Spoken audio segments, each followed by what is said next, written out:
Hello, this is Robert Kester. I'm the president of Honeywell Rebellion, and I'm excited to share with you all our newest technology around methane monitoring as well as measurement for the oil and gas industry. So to kick things off, wanted to go through a quick overview of what our product is, and then also how it compares with existing types of approaches and technology in the space of methane monitoring. So what we've developed is a unique solution we call the gas cloud imaging system, which is really a continuous visual emission management system that we deploy at oil and gas facilities. It's capable of essentially we deploy these fixed mounted hyperspectral cameras that incorporate both a visual image as well as a hyperspectral image for doing fully automated detection of gas plumes. We can do, methane plus 40 plus different other gases. And then as part of the offering, we'll have a whole suite of services with that where we'll work hand in hand with a lot of our customers to tune in their sites and fully optimize them. There's a lot of benefits of this technology. Two of the big ones that we really view as strengths versus existing approaches on the market is really around continuous measurement of sites. And then the other one is our ability to monitor for more than just methane. We do a whole host of different gases and types. In terms of how the system operates, it's a hyperspectral camera, so it's a little bit like an IR camera in the fact that we operate just based off of the ambient temperature that's present at a site. But the big difference for us is we're actually looking at the spectral fingerprint or the signature, so how the infrared interacts with the gas molecules themselves. And that tells us a lot about what the gas type is.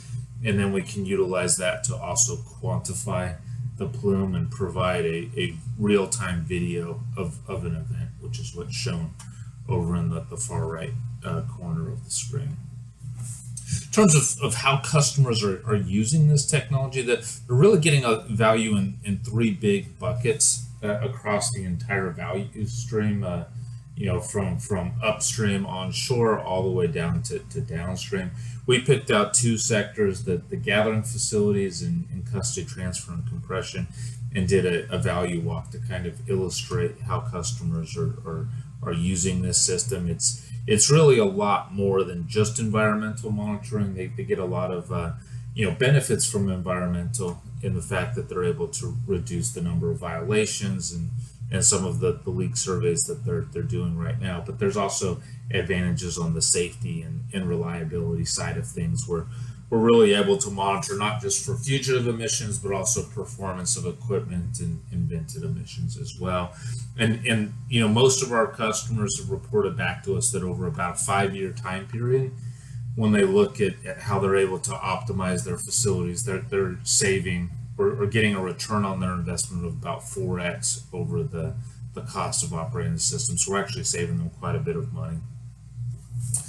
The other thing I wanted to show here is, we're often asked, well, how does this technology compare versus existing, LDAR methods, Quad OA, and whatnot. One thing we've done is, there's a lot of literature out there on how to compare different types of technologies.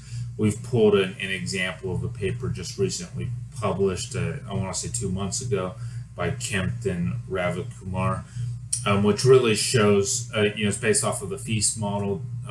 Y'all can look up the link here to get more details.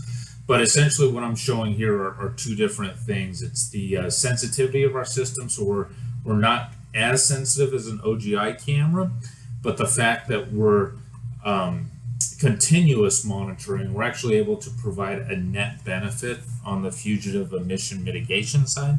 So when you deploy our technology, we're actually able to reduce fugitive emissions by up to 90%. And then we can also look into vented emissions. So I think that's really exciting to think about saving customers money as well as making them more environmentally compliant. And with that, I'd like to thank everyone.